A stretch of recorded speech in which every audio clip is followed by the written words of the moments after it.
David Omwoyo, good morning. Morning. Sir. Good to have you in the Situation Room again. Good to be here too. Thank you. Yeah, it's been a while since you've been here. Lakini karibu to the hot seat Asante. in the new year. Don't make it too hot because it's already hot out there. It's right out there. It should be a little cooler in there. Okay. So we want to have a conversation about the media and preparations for the forthcoming general election.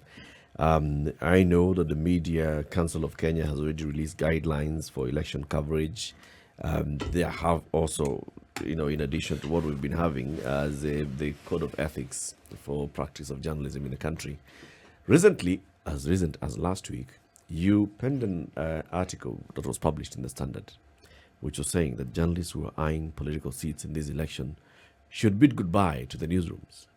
And just for me, just to quote a part of what you had written, you said, it's unethical for a journalist aspiring for an elective position to sit in a studio discussing politics and elections that they will participate in as candidates. It is ethically wrong and a breach of the Code of Conduct for the practice of journalism in Kenya to use media space to campaign unfairly. In the same vein, there has been widespread outcry from elected leaders and their supporters over personalized attacks against them by talk show hosts, eyeing elected positions for their political mileage. Some aspirants use their media platforms to deny their competitors space to engage in debates meant to enable voters make issue-based assessment of the candidates. And then before this, you had just written and said, the same way that the law says that civil servants who seek to vie for elective positions must resign 6 months before an election, it's the same that's expected of media, but there's no law. Yes. When we discuss ethics and morals, is about personal convictions and what you want society to perceive you.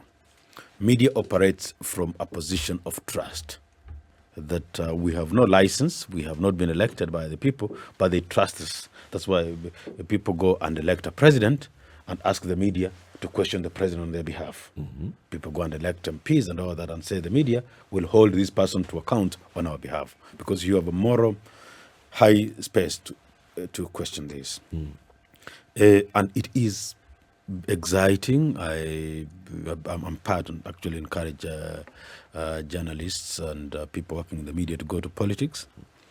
Tongue in cheek, I will say that for a long time we had a lot of the media house was the home for many comedians and all that.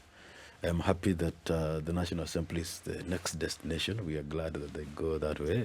Anyway, because this is where every MC and all that came in. Now they seem to be moving some direction. We are glad to donate them that way. Then we'll get a set of new ones. And actually, we had a management meeting yesterday, and we agreed that we are going to host a forum, perhaps a good cocktail for people in the media getting into politics, and we want to invite all the people in the media and went into politics to come and get and share. So we encourage it. We love it that people are moving. Okay. But we think it is not fair. And we have complaints. Yesterday, I sent a showcase letter to a media house owner in the coast.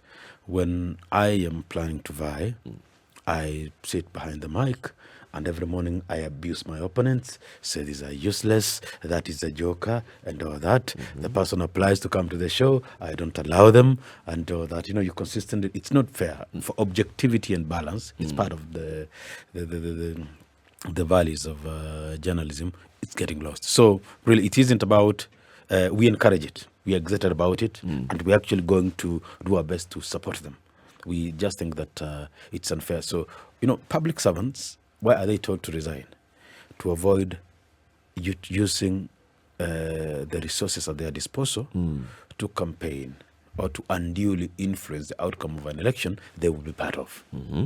And we think now that as a media professional, you can use the resources the public trust before you to unduly influence the outcome of an election, which you will become part of by blocking your opponents, campaigning against them, throwing, especially, vernacular things. You can do certain jabs at them and all that. And then suddenly, a few weeks, you say, okay, now I'm vying. And then that's really the whole idea. So essentially, it's a fairly advanced conflict of interest, isn't it? Yes. So it's almost similar to allowing public servants to do business with the same government that they're supposed to be serving. Yes, principally, yes. And you know that in law, very initially, we have been looking at the Njonjo memoirs and tributes. Very initially, it was illegal. Then it was legalized. Then we discussed about making it illegal again. And now we know that it is illegal, but via proxy takes place and all that. But ideally, it's a conflict of interest matter.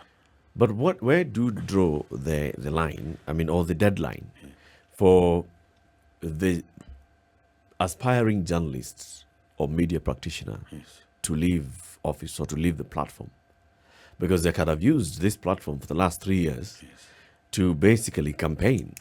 And then on the 9th of February, I say, okay, now I want to take this opportunity, CT and Ndu, thank you very much, guys. We've had a nice time. Hopefully the next time I come here, you'll be putting me on the hot seat because I'm going to vie for seat XXX. But I've already been campaigning on this platform for a long time. Yes, we have no capacity, either moral or technical, to draw the line as in timelines. We rely on the law. There's this general thing called the law of the land and what generally felt. So it was generally felt that, okay, you may have been doing this forever, but 6 months of the elections in public service, you can leave because then it's getting noisy and messy and whatever. And so with that we don't need to set a new timeline. If the makers of the law felt that 6 months is a good time to leave and be out there, so whatever you say in 6 months, you can be able to rub it from the minds of the listeners and the viewers and the readers, and so that you get space to the others. Because again, it's about as the campaign period hits up, you just step aside. So we are not trying to abrogate ourselves the power to decide the line and all that. We are simply trying to look in law that if you said, because on the same basis of the public servants, that not to use your office to unduly influence, so that this timeline is equal and all that. Remember, we're discussing morals and ethics and public perception, not timelines and calculations and all that. So we did not want to set the line and all that. And we also appreciate that internally, most, if not all, media houses, of course, we have certain kiosks that pretend to be media houses, have this moral perception. If you want to go to Vi, there is this and that perception. Yeah. So really, we are asking, it's like we are borrowing from the mother law, and bringing down and saying, guys, do you want us to talk about this, or do you want to just block your ears and see nothing, hear nothing, and all that? Right. David, as the council, do you ever envision a space whereby these two things could exist symbiotically? Is it possible that one could sit in this space as a journalist and then also be somebody who wants to vie for political office, but then is able to carve out that position whereby they don't engage in these things that you are saying are unethical? Is it ever possible, or is it too gray that you say, you know what, let's just separate it completely? Do you ever see that it would be possible to exist? Truth of the matter is that apart from personally reflecting about this matter, I've also had a bit of exchanges and all that. And we last week we had a chat with my staff about how lawyers have flooded Parliament in lawmaking. And so they remain lawyers and all that. So even the DPP applying that, how doctors do a bit of stuff around that. Yep.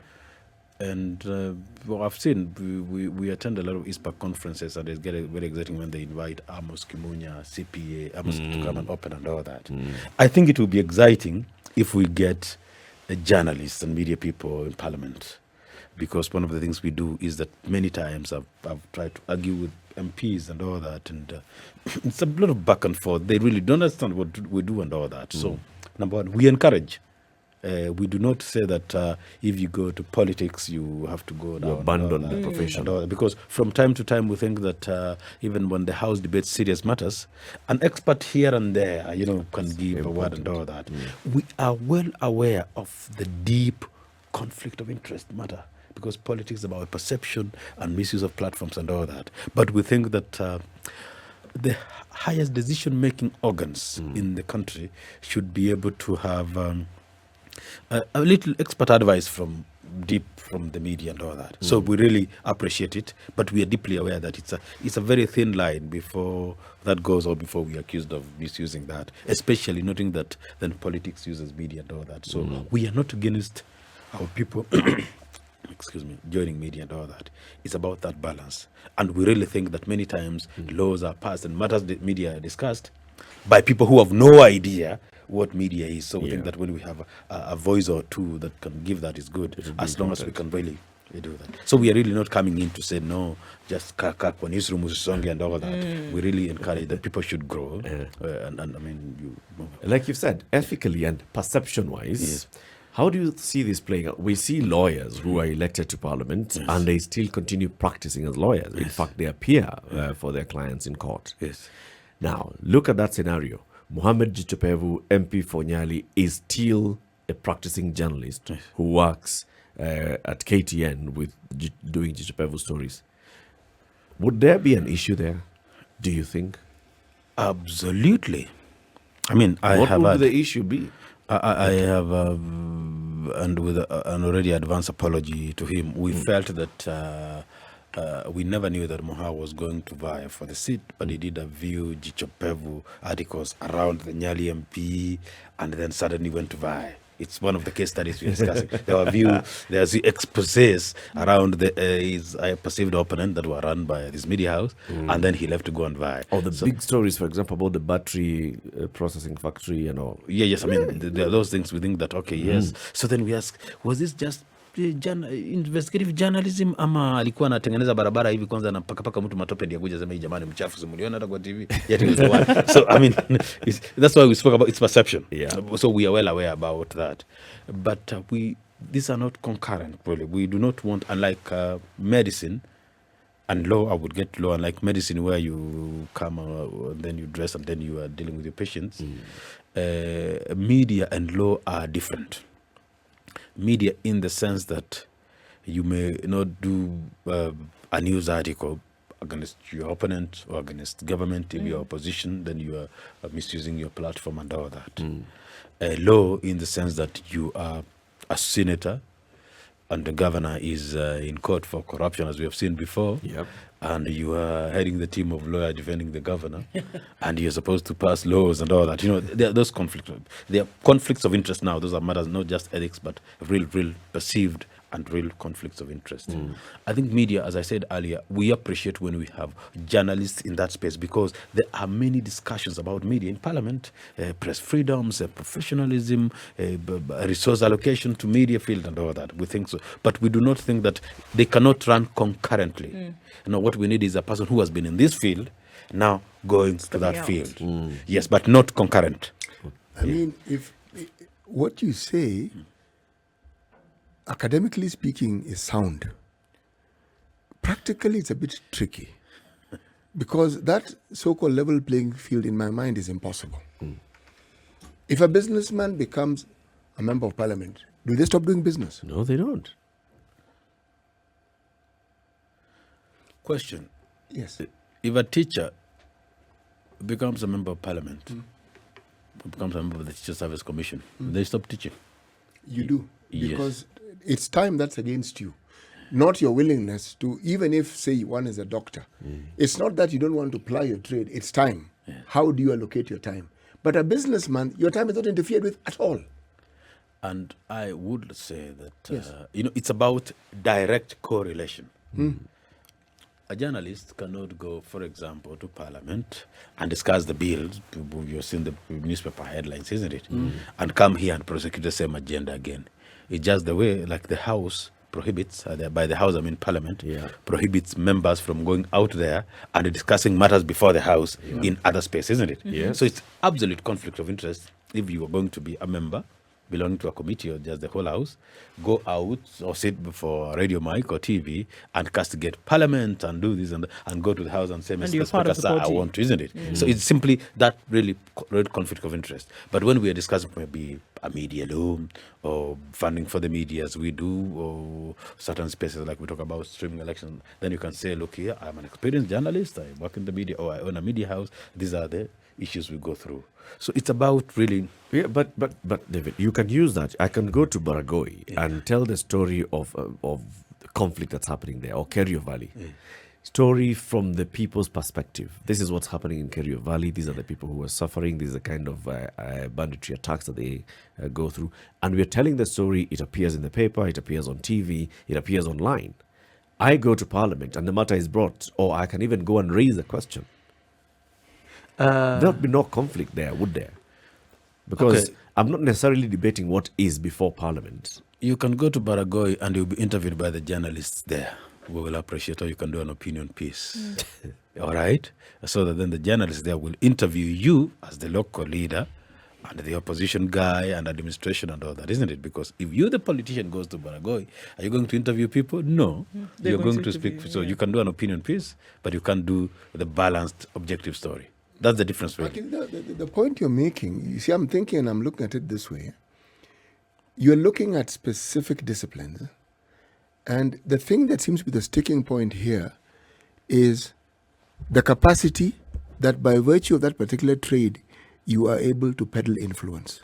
Yes. Because you can't run away from being known by the public if you're in media. You can't run away.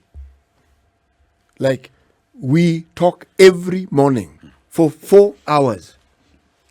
It's a gift. Somewhere along the line, somebody will get to hear of you. Now, one could argue that it already places on you an unfair advantage over somebody else who might be seeking, because when people campaign, they're seeking exposure. You already have it. And you have it every single day. You have more exposure than anybody else. You have more exposure than the president. You have more exposure than the people who campaign, one side and the other. Those two, whatever. Yeah. Mm-hmm. All I'm saying is, when you look at it, you actually can't universalize it and say this is going to be the rule. It's that every discipline then has to come in and say, look, for folks, for our discipline, given the import and given the weight that we know it carries, this is how we believe we're going to conduct ourselves. Well, okay, I don't know whether those sides are 2 or 3. Anyway, point is, influence peddlers, or people who borrow influence, are allowed in society. And if you look around our political field, they were either former head teachers. If you grew up in the village like I did, the teacher was like a fairly powerful person. Yep. There were former pastors and preachers. You can look at the list of people trying to contest elections because they are all over the place. You know, they are either pastors, preachers, because they already peddled influence and all that. They are either senior business people. And really, you can go on and on, so that influence. So you are allowed. Because by virtue of, human beings are social, by virtue of sitting behind the mic like you do every day, people get to know you, people get to interrogate you, people get to, think about what you do and all that. So it's allowed. And that's why, remember, we are saying about at what time do you leave, isn't it? Yeah. And it's the same issue as what time do you stop preaching to campaign? At what time do you stop teaching in class to campaign, isn't it? Because naturally, it is not illegal to use a platform to go up, isn't it? Yeah. But we think that at some point, wakifika mkondo wa mwisho, you exit. all of us, you exit. So it's what you said is right, that you are known as a journalist. Well, teachers are also known, and preachers too, isn't it? Right. Actually, if you look at the leadership that we had immediately before independence and after independence, they were predominantly teachers. Yes. And the reason is because teachers were by far the most prominent and the most respected people in communities in that time. Yes. Teachers are respected, yes, but not as they were during that period in time. Other holders of other professions are given more weight than teachers. Well, because in those days, people had no other role models. I was having a dinner chat with my friend who was living in the house two evenings ago about where we grew up, and we said, who would you have dreamed to be? Either a teacher or a policeman. And there was no other thing you would want to be because there was nobody else to see, or you read somebody. So the teacher that time, apart from teachers and the local chief and the youth winger, who else did you aspire to be? And actually, how come many policemen did not become politicians? I mean, I'm just thinking aloud. All I'm saying is, because policemen are handled in crowds. The policemen, they all put a uniform, so they are not individual. Because a teacher, you can discuss a teacher as an individual in the evening, mwalimu fulani akafanya hivi na hivi, isn't it? Can you discuss policeman? Wale walikuwa kwa hiyo mwenye alikuwa si mrefu sana kama, because it's a crowd of people. So a teacher can be isolated and profiled. Yeah. A good speaker, influence and all that. And they also lived in the community. Yes. Police were living in the police quarters. Yes. So they also did not get really to mingle with the people like teachers would. Yes, a few times we have had to discuss a policeman or two in media and all, isn't it? Yep. It is the isolated OCS Kabarnet alipatia watu mask akamwambia nani nyumbani, isn't it? The guy and all, because it's only when you're isolated then you get a chance to deal with people. But otherwise, ni lori mzima ya polisi imekuja, you know. It's a crowd, it's a guy of guys wearing uniform, they look like zebras and they're carrying batons and all that. But a teacher is an individual who loves this, so they made this comment and all that. Like a preacher, we don't deal with preachers in crowds and all that. Teachers, we see teachers when they are wanasema solidarity together, but otherwise we deal with teacher in an isolated way. So that because then a teacher has an opportunity to address people. When did the police address people? Hardly do they do Yes, that. yes. So really it's about that. So going back to where we began, it's ethics really. It's not written, it's about reflect about what did these people think about timelines and all that, and why do they think about it? What can we borrow without reinventing the wheel that we don't influence where we sit to unduly? Yeah. So you basically have become like Caesar's wife, because we keep talking about ethics and morals all the time to the people. We must practice ethics, and we must be seen to be ethical as a profession. Yes. Okay, this is with regards to media owners who are also doubling up in politics. Wewe uogopi kufutwa, una discuss your employer hapa. Okay. Many times in the newsroom we have had this discussion about what we call the Chinese wall. Yes. We spoke that the commercial department, which pays our salary, should not interfere with the editorials. We've spoken that. Yes. Yeah, okay. Those many years ago, siku hizi hatujui vile kalienda, isn't it? Yep. And we spoke about owners not interfering with editorial content. And I will say that many times we had very decent media ownership structures. We had, as we said before, the head of content, or rather the editor-in-chief, had said you would not come in and impose an advert on page 3. Right. Nowadays, I think commercial akisema page 3 nimeuza, You move your story to page Tafuta 5. mahali your story ama utarani kesho. You don't postpone adverts, isn't Yes. it? Because then it's what fits you.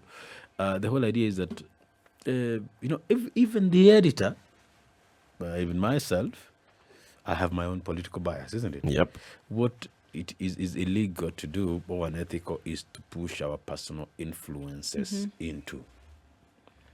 The media owners have a right constitutionally to take political sides and all that. What is illegal or unethical is to put their personal influences into the editorial decision making.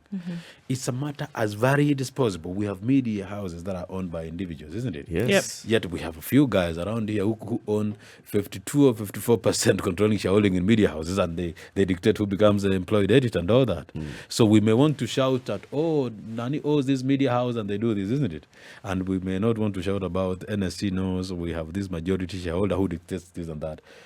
All goes to matters ethical. The truth is, over the years, so before we move to politics, because our political cycle is a once in 5 year thing, we have left other factors unduly influence editorial decisions. What happens every day is, over time, the Chinese wall, as we call it, collapsed. The business head of business has override principle over the head of content suddenly, and in every media house, mtu asijifanye mtakatifu. And so by that way, we have also allowed media owners to unduly influence. And I want to say this specifically, that while we know there are media owners who know Nani owns this media house, we have other media owners who have escrowed their ownership via majority shareholding, and without them addressing the media from the doorsteps of the media house, they dictate who takes what position in media houses, and it's entirely unethical. Does the media council have any, like, do you monitor the kind of influence that is emanating from such, specifically media owners who are also in politics, and then the resultant coverage or political coverage that comes out of the media platform?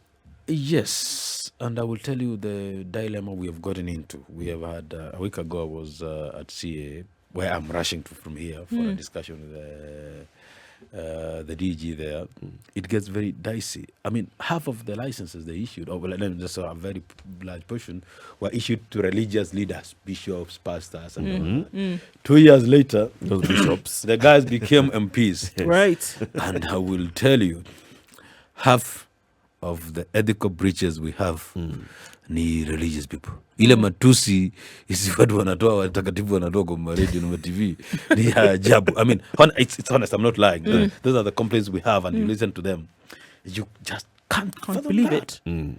So it's really a matter of values, principles, and all that. Because I am bishop of this church. 2 years later, I am vying. So, David, I hear you saying, obviously, it is an unpalatable situation. Yes. You don't want to be. If this is the case, I mean, and as you're saying, these are the complaints that are coming in. And then you're hearing that, all right, you've talked about certain things being unethical, not being able to dictate who does what from a media perspective. It is not the preferred situation. But what measures are there in place to say, then let's change things around? And is it really enforceable? The opposite. Is the opposite enforceable to say that media owner then will not be able to do 1, 2, 3? Let's rebuild the Chinese wall. Can we do this? Put back the wall? With the way things have changed now, is it possible to actually do that? Or are we going to continue living in an unethical situation as you've prescribed? Do these things you say have changed? What would you say they are? Well, if you're going to say that somebody can dictate who then your editor will be, if you're saying that you where previously the only one who had monopoly over editorial content was the editor-in-chief, but that has changed now when you're looking at then commercial initiatives and you're looking at owner interests, then that has all changed in terms of who can dictate what. But then what we are saying now is that it's crawling over the lines of ethics. But you see, I'm asking... In terms of the decisions that can be made. Can you claw back on those things today so that you're now operating in an ethical manner? You know, I now understand you clearly, but the change that in my mind is all pervading is the complete shift in our morality. What we understand to be good journalism, or what I would like to refer to as entrepreneur journalism. Sure, then maybe the question that I'm asking then, David, is that then if there's a shift, if there's been a shift in morality and ethics, the way you would corral an animal who is stubborn and wants to go in this direction, and then you bring them back under the bridle, are you saying then that the council, with other measures to put in place and say, we are going back to this, and we're going to put stern measures in place and say we shall operate under this and nothing else? Well, not many walls can be rebuilt after being brought down. We can always start from... We can build new walls. I was careful not to say something that would make me look like I belong to one of the 2 or 3 wings. I like that you spoke the word morality, and Muga also spoke about the word morality. And we know, and we have seen editors who stood up and protected certain fortes, their spaces. And we know that despite certain influences and all that, we have seen editors or editorial teams that protect spaces and all that. Because you cannot over-police morals and ethics. Because it's not a set of rules, it's not a set of do's and don'ts. Written on the wall. It's about... what you think, what can be done and all that. It's not a set of, it's not like the 10 commandments, like you summarize everything in do's and don'ts. It's about morals and all that. So it's about us interrogating what we want to do.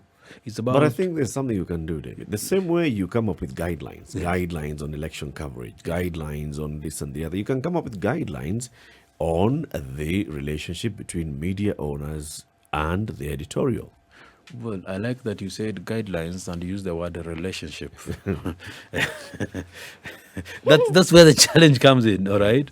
Yes, we could say that you would recruit. I know like the central bank has a final say on, I think, the top 6 or 7 heads of any bank. The central bank has a final say, isn't it? But you notice that we have no final say of if you want to open a radio or close it tomorrow. If you were at a bank and you want to close it, you seek central bank approval. Yeah. You Yeah. have to open a branch and all that, isn't it?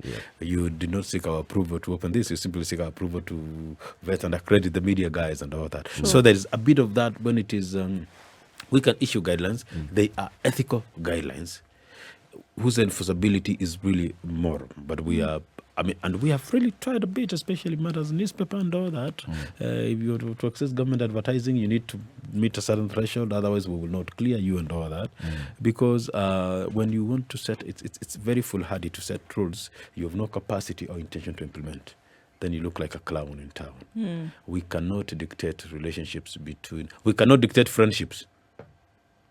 So if the media owner, I am a media owner, and my sister's son has a PhD in media and communication, and they will come here. So he will be CEO, Standard Group. Look, But he will call me uncle from time to time. David, you were established so that you regulate and also protect Yes, the profession of journalism, yes, right? yes. So if the profession of journalism is under threat Yes. because of the ownership structure Yes. of media houses that are operating in the country, you have a duty and an obligation to protect that. That is true. Like Muga said earlier, that we also have the problem of tenderpreneur journalism and all that. We know that the profession of journalism is under threat from, among others, ownership crisis. Even owners, we have one media station where the owner has to dictate, has to go through the news and dictate and all that.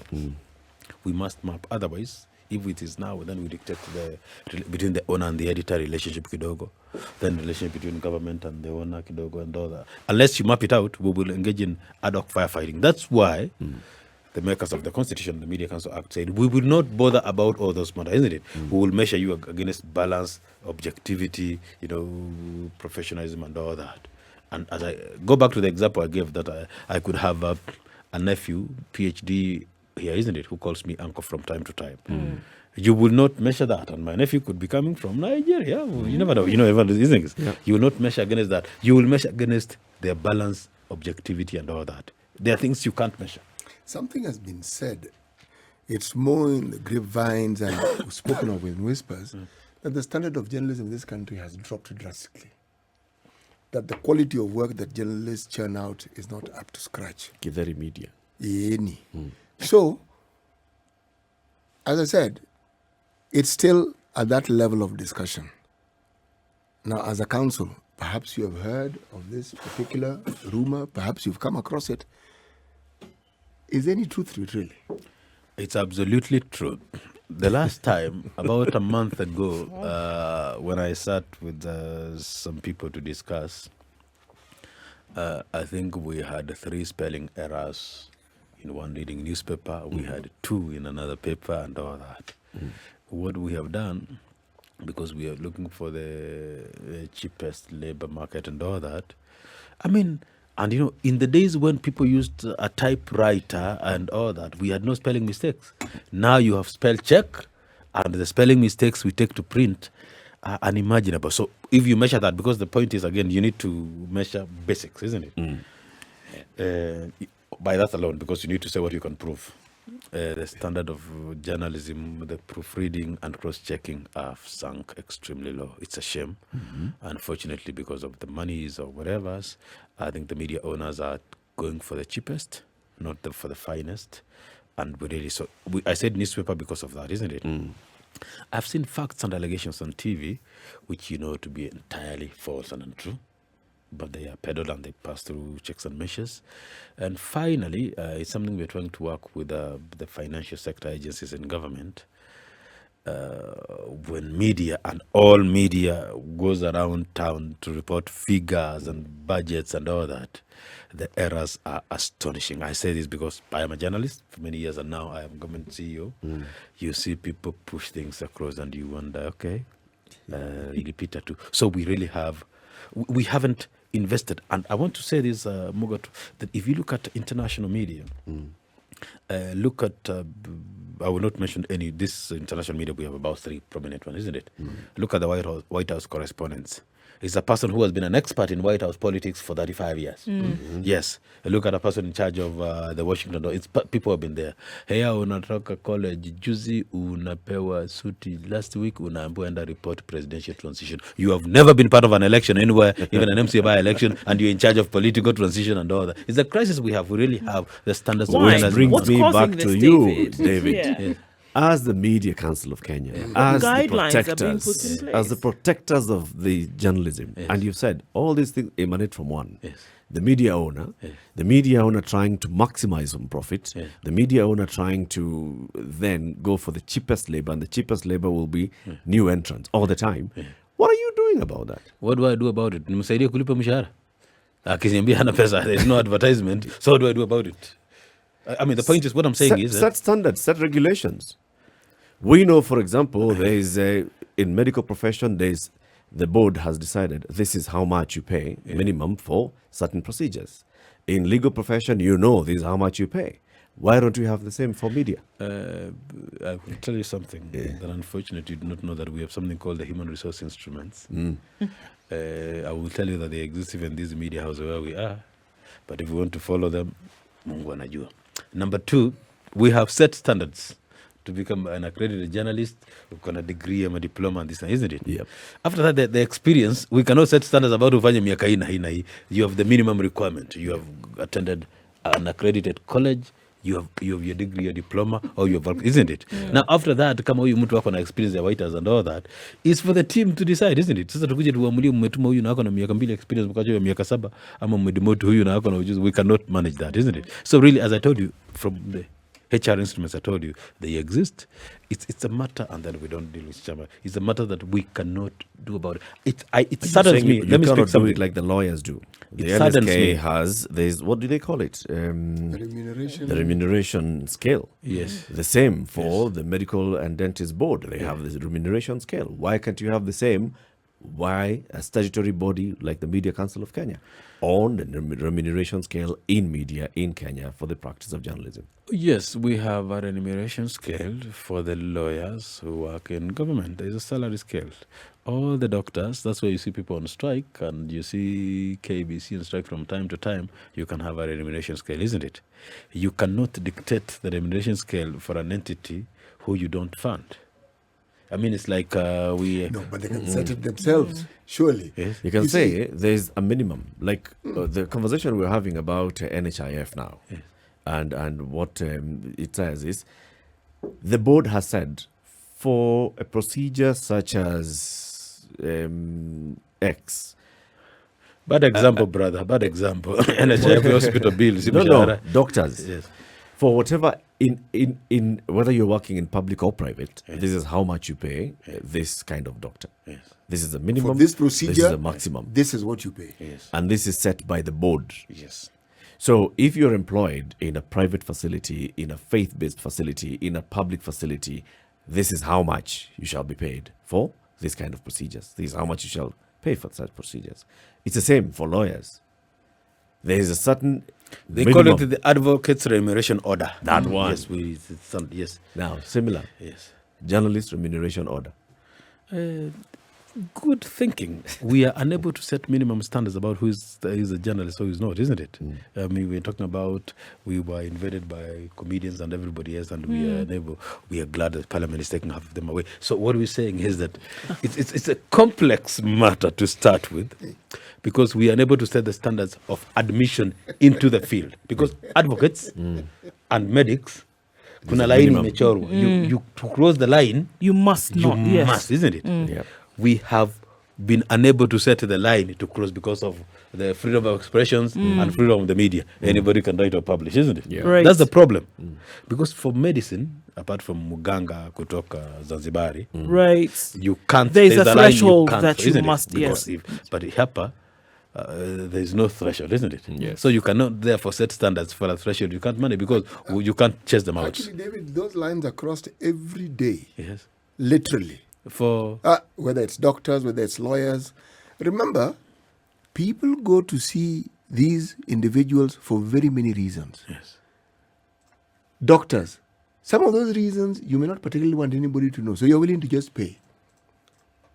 Some, because of the nature, they will tell you, you know, if you want this thing done in this way, yeah, we know this is what is written, but this is what I am going to charge. Lawyers, the same. But at least there is something you can look at. And I like the way you've explained it. You see, the ecosystem within which journalism is practiced is completely different. And we are we are right in the firing line for all these wonderful things that our constitution actually brought to us. It's part of our trade, but it also enables a finger to be pointed at us with great clarity. However, you are the council. And you are familiar with this thing more than other people. You're making the hot seat with fake fire. This is it hot with fake fire. As I said earlier, as long as I do not determine the line, if we determine the line, like now, if we accredit someone, isn't it? Yes. We will push. And if you, like we have managed to make sure that in this country, there is no criminal or civil proceedings against an accredited journalist or media personnel in the line of their duty. We have made sure that doesn't happen, whether it's judiciary or the police and all that, because we determine the line you cross, isn't it? But people whose line we did not determine, whose admission we did not determine, we cannot manage. So the point is about that determination. It's about so unaccredited journalists, their conduct and all that we can, isn't it? Yes. But now we have general people there who says I was the media and therefore I want support and therefore you can't. So really, the point is that while what you are saying is valid and all that, it's a discussion we should do, because if we cannot determine admission into the media space, isn't it? Then you cannot entirely determine everything that is exercised in this space. What do you use to determine accreditation? The law is very clear. Number one is academic qualification, minimum diploma, and upwards from an accredited college. But number two, evidence of regular practice. There are people who have written continuously and all that. So you provide at least 3 published articles from an accredited media house also. Then we have a team that goes through that to accredit. So number one is academic. Number two is normal practice and all that. Then we admit that. So you already have a base. Yes. You already know that anybody who is walking around with a Media Council of Kenya accreditation has passed a minimum threshold set by law. Yes. So all those other stories you're telling us you cannot determine, you already determined. You know, it's about the profession of journalist. Yeah, give an example. Not somebody who's working in the commercial department or it is somebody who is working as a journalist in the Republic of Kenya. I will give you an ad hoc example. The Teachers Service Commission employs and pays, isn't it? Yes. And they will determine, and we can have CBAs, isn't it? I do not employ you, man. So my negotiation umefanya hapa, I was not part of it. That is the difference. I don't know. So we don't look like we are running a trade union conversation here. There's the other issue of now the continuous accreditation that you do. Yes. It's now annual. Yes. All right. Yes. And we have actually even discussed it here. The other professions have the CPDs, the continuous professional development. So you go through and you're sure that by the time you're getting re-accredited, you've either practiced and you've also gone through some training, some refresher courses. Yes. Is that a possibility for the Media Council? Yes, we have actually done a bit of work around it. We started, you will notice that in the past 5 years, we have had a major movement from newsrooms to public sector media and communication. And, public sector, we have CPDs for accountants and stuff like lawyers and all that. And we have worked around that regular training because there's a lot of conflict between government entities and media. And especially I have real issues with guys who live in newsrooms and start to manage media from government offices. I don't know what happens to them. They suddenly do the opposite of what we expect them to do. So we have had those discussions. Yes, we have discussions about CPDs, especially training. Number one, we have set up the MCK Africa Academy for training. You already have a journalism degree. Then you want to move into sports or business and all that. We are moving into that for real training and all that. And it is, we realize that, apart from the other workshops and seminars, we have set up really a training unit. We have We have online courses. We have put up a very robust online training manual and all that. Because these things, to develop CPD, you must, first of all, I think we are concluding the NITA accreditation this week, the National Industrial Training Authority, because we say we are offering courses in this and this and this. The only course we do that is basic is we call it Media 101. That is, you have your degree or diploma from anywhere you want to join media, or you're already recruited as a lawyer in the media, and you want to be taught about the basics of journalism. Kind of like a refresher. Code of conduct. Yes. Yeah. Ethics, code of conduct and all that. Then the others is about reporting business, and we're partnering with the Strathmores and all that, reporting medicine with AMREFs and all that. So we are moving towards that, so that when you come in, you say, I have taken the specialty courses. However, as we move towards that, the newsrooms and media owners have collapsed specialist desks. The help desk, we are trying to build them from the grassroots. Yeah, from grassroots, yes. I want to say from bottom up, and all that, isn't it? We are reconstruct, and they existed, isn't it? Yeah. Sports desk, iko kidogo, but ad hoc, isn't it? Suddenly, we have no international news on our channels. I don't know what happens to us. So we have no African, nini. Well, I'm saying specific examples don't apply universally, isn't it? Yet when we grew up, we had business desks, health desks, and with specialities. Yeah. We have collapsed specialities, and therefore what we have is a jack of all trades, master of none. Someone is reporting from parliament politics today, tomorrow they are the treasury, the other day they're in state house and all that. So we have a shallow, whitewashing. Jacks of all trade. And it's really sad, because what we have done, that we have carried that deep into newspapers. We had that FM stations where we brought everybody to basically just talk in vernacular and all that. Now our newspapers also have, you can't look for facts in newspapers. You don't know. David, Yes. hour has come to an end. And we thank you very much for joining us in this conversation. We've talked about various things we still want you to come back as we go into deep campaign season on election preparedness and media conduct and coverage of the election. Asante sana. Thank you very much. This is the Situation Room, the only way to start your day.